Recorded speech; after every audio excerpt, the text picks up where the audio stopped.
to Pixel Gaiden!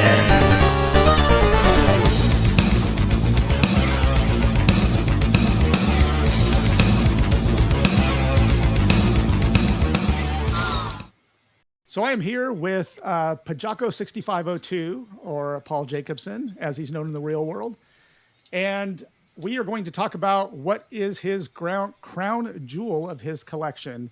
It's a question I've always been interested in for whenever I speak to people, and I definitely want to hear yours. Thank you, first of all, Paul, for being a Patreon subscriber. It means a lot to us. It tells us that people are interested in the show and that it's worth doing, really. So anyway, so let's get right into it. What is the crown jewel of your collection?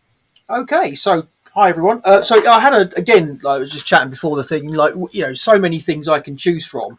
And I was kind of chatting to my wife, and I kind of said, well, look, if I had a choice between the thing I'm going to talk about or the other thing that will be a runner-up, would you listen to? And she said, oh, the thing I'm going to show you. So I think I've possibly shown this in Discord before.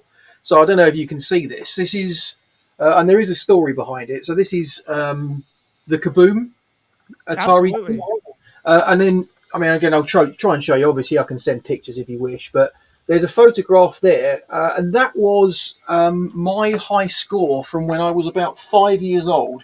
So let's talk about the thing first, because I think it's really interesting. It is a framed copy, and what I see in there is a letter, which I'll let you talk about, a patch, which I'm familiar with. I think you've heard my segment on that.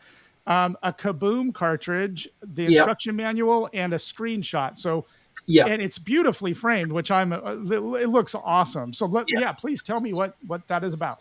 So I put this all together myself. So it's kind of a long-winded but short-winded story. So when I was about 5, back in the sort of late 70s, early 80s, my family got an Atari 2600 VCS, as it was called back then.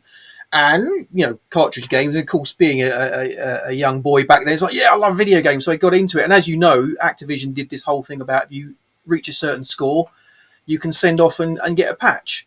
And so I was playing Kaboom on the paddle controller, and I met the requisite high score and asked my mum and dad to send the thing off. And that was that. As I said, and it was has it come through yet? Oh, I don't think it has. And I think over the years, I kind of come to realise that no, it was either that they didn't send it to the UK or that my parents never sent it off. There's just one of these things that just kept bubbling back into my mind. Every once in a while, I'd think about it and think, like from 5 years old, I've got this thing and I never got the patch. And I always thought about it and just kind of thought, just every time I thought about it, it annoyed me a little bit, not like badly.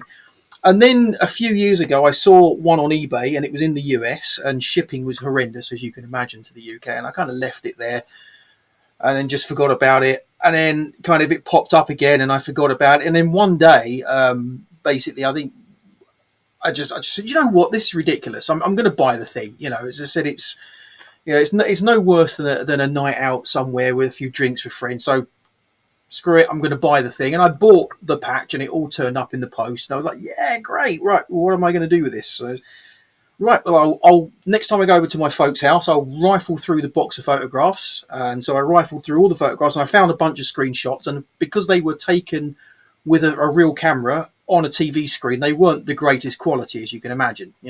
Difficult trying to capture a CRT. So I found the best one, and I thought, right, well, I'll frame this. And it's like, well, then I've got to have the letter, which I didn't get in the auction. So it's like, well, where can I get this? And thankfully, someone has scanned, I think, all of the letters in and put them all up online. So what I've done is I printed the letter out on a colour printer. It looks, but I have put on the back that it's a replica. I haven't, I don't want anyone finding this in years again thinking they've hit pay dirt. And then so I just built this kind of this display, and kind of it's, whilst I know it's not the thing that I would have got as a child, it's kind of the thing where I think, had things gone a different way, maybe this was my patch. This is the one that was going to come to me in the post. So I've kind of retconned my life a little bit, and it's like, I got the patch, but I'm never going to lie. I'm always going to tell people the truth. And funnily enough, I'll send you a picture. In the bottom corner here, like a Atari badge, which came in a set of like pin badges for asteroids. There was like, you get these little arcade machine things with a bunch of pin badges in. Actually, I've Yeah. got a set behind me. Actually, I think I've got the asteroids. Oh, I got lucky on an eBay auction. Someone was selling off a load of them dirt cheap. I mean, these are super dusty because they're back here, but it's this kind of Yeah. pin badge set. So I got that. I got another set up there, and I just took the Atari badge from that and put it in there because it nicely framed everything. And so yeah, I just bunged it in the frame and bunged it up on the wall, and it sits in my house. When I come down the stairs, there's a kind of big wall. And you see it every time you come down the stairs. So I always look at it and think, yeah, and then just walk past it every day. But it's kind of like, yeah. Too bad they didn't ship the original one. It never made it to you, huh? I don't know. That's the thing. I mean, I've never. I'm in my late 40s now, and so it's going to have been 40 odd years ago. Sadly, my father's not with us anymore, and I think when I've asked my mum about it, she's like, "Oh, I can't remember what happened." So I don't know what the true story was. Maybe they did send off for it, and just back then in the I guess the early 80s, this thing it never made it. I don't know what the story was, but it was just. Yeah. Yep, that's just going to put a line under that. That's the thing I've done. So yeah, as I said, it's just kind of cool. It's a silly story, but it's No, kind of. I still remember when I got, because I don't know if you remember on the show when I've Oh, discussed this a couple of cat. times. Yeah, I got the patch for River Raid, and it was on the Atari 5200, and I took a Polaroid of it, which I sent to them. And you don't have a copy of it, so I just sent that away, and I'm sure I got the letter. I don't remember that part, but it was so important to me, which it is to you as well. Yeah. I still remember getting the score and being excited and having my Polaroid sitting next to me, the big black Polaroid camera, took a picture, sent it in. And when I did get the patch. And when I did, it went right. My mom sewed it right onto a hat of mine. And I kept that blue hat for many, many, many years, in well into my late teens. I didn't wear it, but I had it, and then I moved so many times. It's lost, like it's gone. There's no chance it's anywhere. Well, I think about it a lot, so it doesn't surprise me that you kept it in that frame. So I think that's a fantastic crown jewel. I was hoping that people would talk more about what their the importance of it to them versus like, well, here's my rare doodad, my rare like channel F or my, because that's cool and that's important. But I wanted to hear like the story. So that's great. That's an awesome story. So like we were talking about before the show, like this is like Sophie's Choice. And so I wanted to give you the opportunity to discuss some runner-ups. So what are some runner-ups that you have? Okay, so I'm going to dip. I mean, there's a camera. I won't move the camera because it will make people motion sick. Because I've got this is my kind of office cum spare room. All that stuff behind me is my son's diecast collection, but all my kind of stuff's piled into a thing here. Yeah. So this one also has a story. Again, I'm not an Atari nut. I just happen to have a lot of Atari stuff. So this is an Atari ashtray. Yeah. That pretty ordinary. I mean, it's solid glass thing, but I again, these things all have stories, which is why they're kind of cool. And this one, I'll keep it here. I mean, you could beat someone to death with this. It's solid. But this one, I used to work for a company in the UK, a cell phone company called Vodafone. They were pretty big, and I was their embedded games manager. So when you got a phone, fun enough, got another one in front of me, like these Nokia N95s, this kind of stuff, you would get like demos of games on. So you'd like the first level, the first 60 seconds of Pac-Man or whatever, and you'd play it, and then you'd buy the game. It was my job to QA manage all of that with all of the developers and the phone manufacturers and kind of bits and pieces. Anyway, long story short, I used to work with a guy that worked at Namco, the mobile side of Namco. I got to know him very well. And yeah, when I left Vodafone, he gave me a couple of leaving gifts, of which this was one of the things he gave me. Now, he was proper old school gaming. He'd been in the business since the early days of Namco Arcade, and he knows Nolan Bushnell and all of these kind of things. So it's kind of cool. And the story he told me about this is an ashtray from the Sunnyvale offices in California. Oh, nice. Which is really cool. And I've seen a couple on websites, so I don't know if it's worth anything, whether it's worthless. But the thing I really like about this is the thought that if it really did come from Sunnyvale, it's like, I just like the thought, knowing what Atari was or what it was like back in the early days. If you listen to the stories, I just kind of, I like to imagine that the sort of programmers and developers who are stubbing out their joints and things and partying with this kind of stuff. I have no clue whether that's absolutely true or not. But again, it's a piece of history that it sat in an office somewhere. I mean, it may have just been a freebie they gave away at shows. I don't know. But the fact I know, the guy that gave it to me, as I said, he would have told me the story that where he would have been given it. So yeah, absolutely cool. So it's just this lovely solid glass ashtray with an Atari logo in it, and just again the story behind it, I don't know. So the funny thing is, Sunnyvale is probably an hour and a half drive, hour 15-minute drive from where I am right here, right now, and I've been there a couple of times, and I mean, there's nothing to see there anymore, but it's got a lot of interesting history to it for sure. It is cool. So one thing I wanted to go back, and I should have probably asked you this in the beginning. If I was a better interviewer, I would have. But we should say to the listeners what the patch was all about.